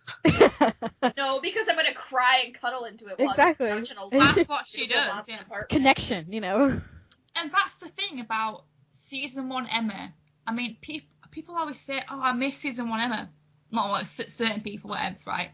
But looking back, season 1 Emma was so sad and miserable. Yeah. Closed off. How could you wish for that character to come back? I mean, Right. that's so. I was nearly crying because like I can see how Emma has grown, and watching this again, I'm like, Emma's so sad. How could you want this for her? Aw. I'm sad. She's just so sad. And It is. This is also when we first got to see her and Henry start to bond. Yeah. And I love the Castle. line. Yes. I love how Henry's just like, oh, by the way, I'm gonna have some juice, and doesn't even get a He's cup. he's Out. That's what I love. Like, I love how blunt he is. He's like, I'm your son. Excuse me, bitch. I'm coming in the door. Where's your juice? Okay, you have your moment. I'm gonna make some juice. Like, I'm gonna just Have chug like it your little from the freak carton. out in like the bathroom. I'll help myself to some juice. Yeah, exactly. Take your time. I feel like that was a very David moment too. Like, that's what I'm saying. Like, I feel like we got to see a lot of the characterizations of his, like, of David and Emma in him.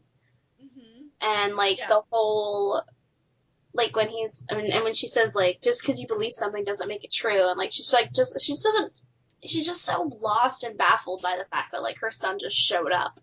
And she's, like, just so physically, you can physically see her, like, reeling, like, trying to, like, just play this off and just go with it. But, like, she's mentally like, what the hell am I gonna do? Mhm. And we get Graham in this episode. Oh, Graham. It's funny because like in season like with Graham, my issue with him watching it in like I couldn't figure out what Graham's accent was supposed to be. Like is he English? Is he Irish? Is he American? He had all three, and I couldn't work it out. Oh, going back I to think that's just because it's the pilot, so they're still figuring things out. All of season one, like when I watched it initially in season one. Isn't that just his accent though? Isn't that just No, he's Irish. But watching it when I watched the episode and watched the season one, he sounded, one episode sounded English and then it sounded Irish and then it sounded American. And I couldn't work out what he was supposed to be, and it really frustrated me. Like, I didn't ship grammar because of that exact reason. I couldn't figure out what exactly. Oh, I was on the grammar train like nobody's business. I was like a fucking conductor. I was like, I wanted this mystery solved before I even got beyond that. Another one of my favorite scenes in this episode is the first scene we get with Rumple and the reveal of the curse. Oh, yeah. That scene is so iconic. Yeah. Iconic and creepy, and I loved it. I loved it. He was so skinny. I think he was so skinny. But I loved him that skinny. Like, he looked really good. Too. He looked sickly and gaunt, and oh my god, he was just so perfect. Yeah, it was definitely like one of the heaviest makeup jobs too, I think, or maybe it was just the lighting that really like highlighted it, but it was great. What about the evil queen reveal? When she's just strolling through the door, and I mean, not even strolling, just floating. That was some really shitty CGI when she was strolling. Yeah, that CGI was like a weird... You know what that reminded me of? Was the Twilight scene where they had three of them on the magic carpet pulling system that they had come up with. I was like... It was so stupid. I was like, okay, like, why? I can't figure out why they chose to do that. That just seems like such an odd choice. It's just like, why would you do that weird CGI speed up walking thing? Like, why? Why does Regina need to speed up her walking to walk like 5 feet? Exactly. It was also definitely a pilot episode because you could tell everyone was still kind of getting a hold of their characters in a way. And the acting wasn't the best, which I love pilots because it just shows how much growth people have. Mm-hmm. Yeah. When they finally really get a hold of settle into these characters. Exactly. So like I love the very first pilots and all that. So I liked how like not as great it was, just so we can see how far they've come. Mm-hmm. I mean, the CGI is about the same part. Well, yeah, but I mean, I'm talking about like I feel like the CGI has just become like a running joke on the show. Yeah, right. Like, it's not going to improve because now we can't make fun of it anymore. No. Yeah. I think Lana really nailed it as the evil queen. And during that entire scene where she's like, I will destroy your happiness. If it is because she kept it more subdued. Whereas I feel like Lana now would way overplay it and make it too campy. Mm-hmm. Yeah. Which is really unfortunate. I feel like Lana playing the evil queen in season 1 and season 2 just had like this subtlety to the evil queen that was just so fun to watch. And now it's just almost flip side. It feels more forced now in a way. It feels way more campy, and it's almost like I want to sit her down and have her watch season 1 and 2 and be like, see what you did here? Good. Do more of that. Do more. I love, I'm going to go continue on Rachel's theme there, where you love watching how they've grown and developed. And it's funny going back to the pilot and just looking how young everybody looks. Oh my god. Oh my goodness. They look like little babies. Especially Jared. Jared is obviously. the most obvious. Jared looks like a little infant. Yeah. And, like, that whole opening crawl, I think J-Mo mentioned it. I love the whole opening crawl. And just after you get this badass Charming riding on this horse, he gets to Snow. And he has that one classic, like, alligator tear, and, like, his eyes are totally red because you can tell they probably had to do It's, like, almost like a patented Charming single tear. Yeah. Like, and his just heart is so broken. Like, I feel like I agree with Justine that the acting was on point. It was more organic. It was more natural because they were still trying to get a feel for everybody and their characters, but like it just was just so very genuine. Like A+, Josh Dallas, like knocked it out of the ballpark. But like, Yes. It's just, I think I agree. That's why I like pilots so much, because you really get to see an actor's true ability, right? If because they're not so comfortable with the character.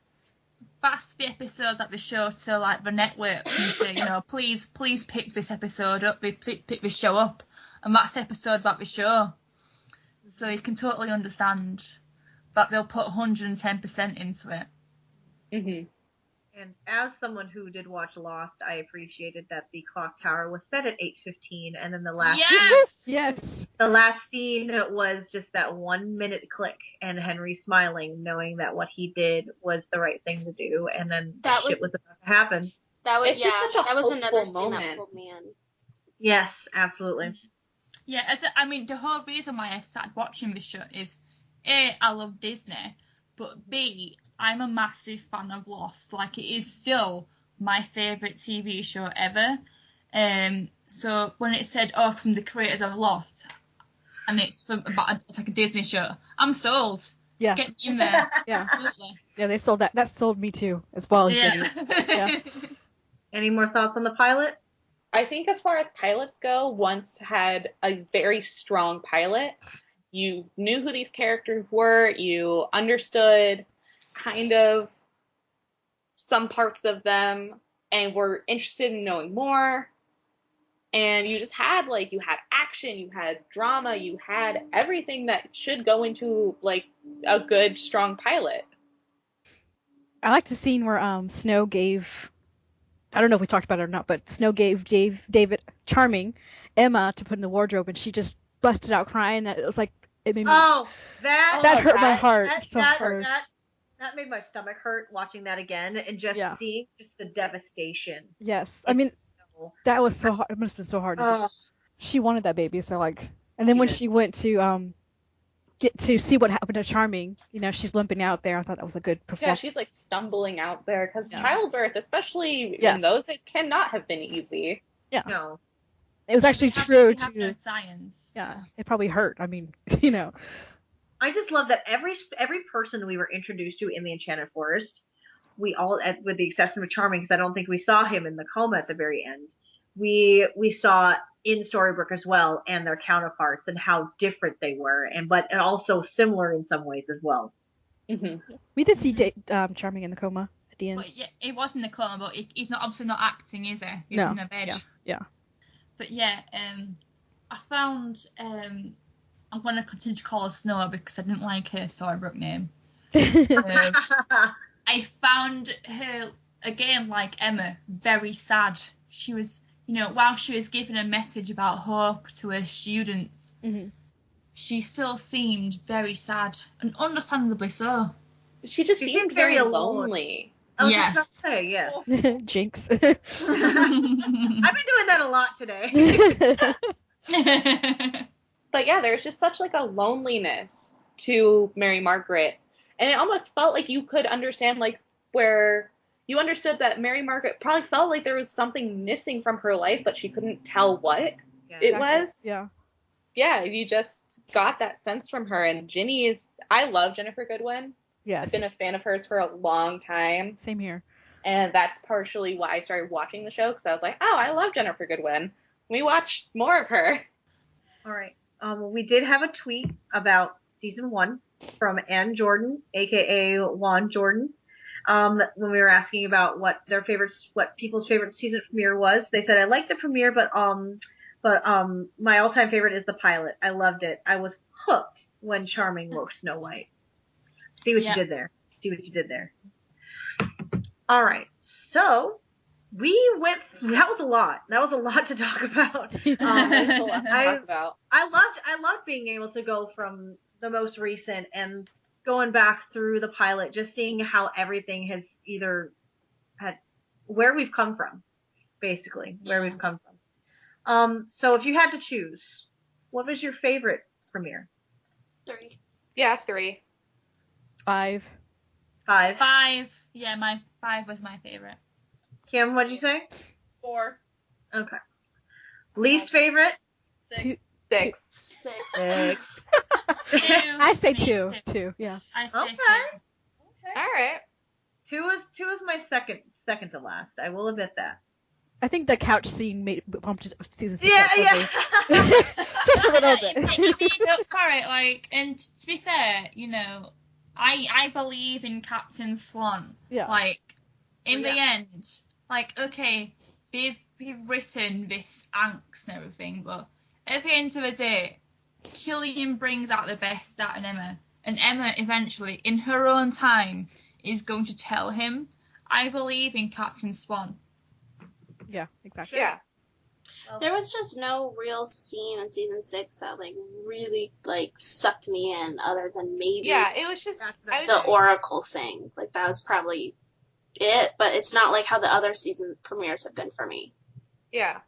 I feel like the couch scene could have been that scene If they didn't, had. if they saved it. Yeah. Yeah. I I don't feel know. like It's just like, yeah, the season 6 premiere was just meh. Like there wasn't. I don't feel here nor there about it. I Yeah. don't hate it, but it didn't do anything for me. Exactly. Yeah, Yeah. I'm definitely not excited for tonight's episode, unfortunately. Doesn't really. Oh yeah, it's Sunday. Yeah, exactly. I'm watching for I'm excited, tomorrow I'm in the excited for the morning, so. Captain Book stuff. Give me the more Captain Book and I'll be good. Yeah, like I going into this episode, I'm just like meh.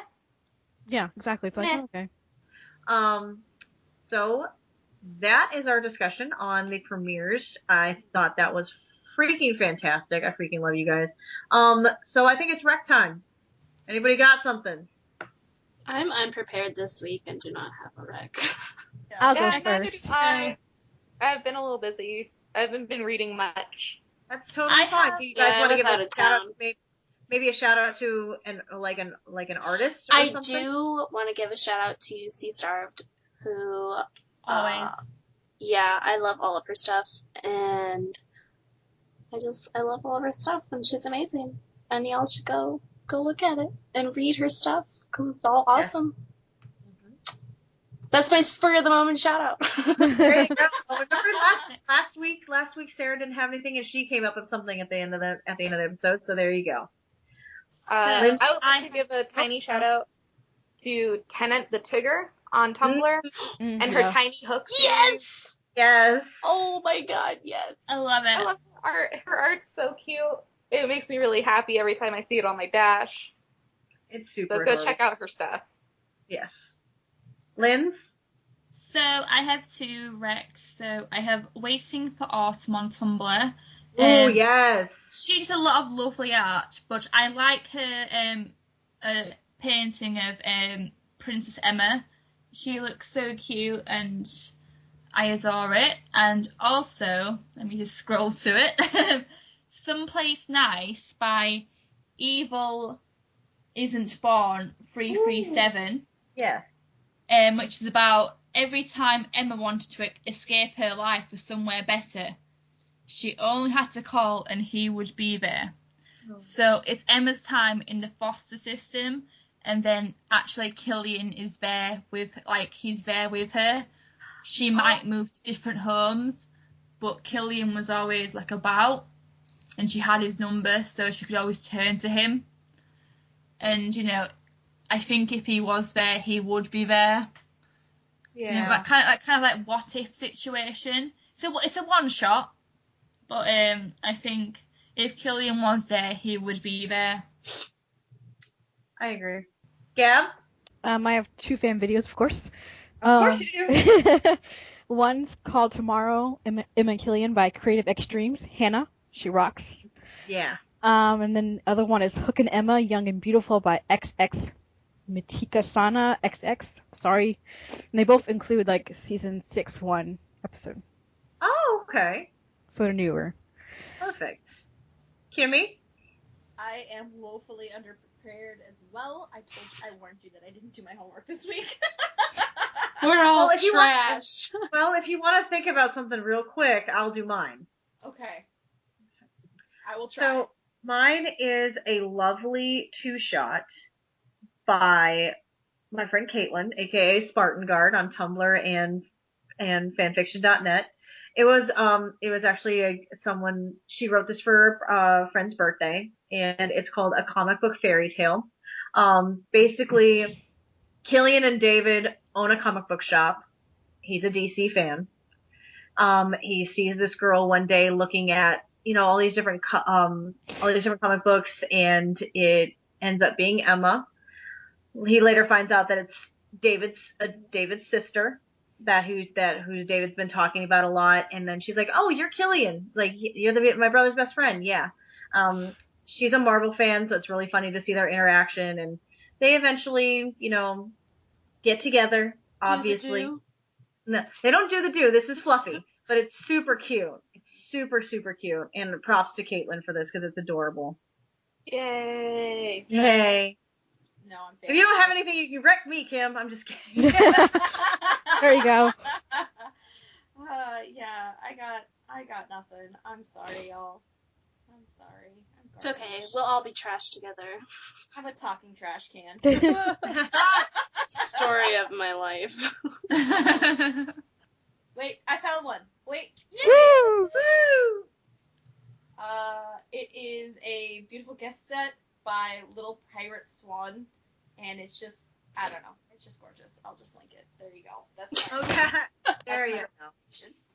Well, thank you for all the Rex guys. We'll be able to put all these on the website. We'll link them up so everyone can go and find them.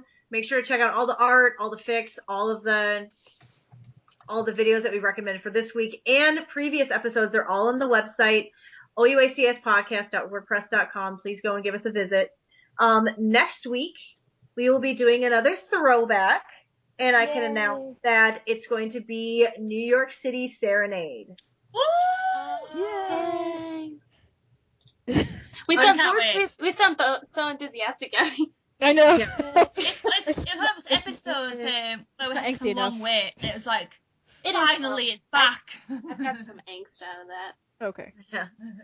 And I hope you guys enjoy it because, unfortunately, I will not be joining you on this one for the first time ever.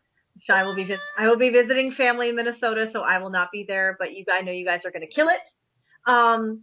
Make sure to check us out: Facebook, Tumblr, Instagram, Twitter. Like I said, the website, OUACS podcast everywhere. Leave us comments, leave us questions. We just love hearing from you guys, no matter what. No matter what you just bring it all to us. Bring it on. Bring it on. Yeah, And don't forget to subscribe to us on YouTube. Thank you to the 114 that are already subscribed to us and who comment there on the regular. Come on and click that subscribe button. And then don't forget to also subscribe to us on iTunes, Pocket Casts, and Audio Boom. So thanks again for joining us. I was a little nervous today doing a whole show by myself, but hopefully I did okay. You are brilliant. We love you. Thanks, guys. So we hope you enjoyed this episode. We'll see you back here next week for RCS Throwback with New York City Serenade.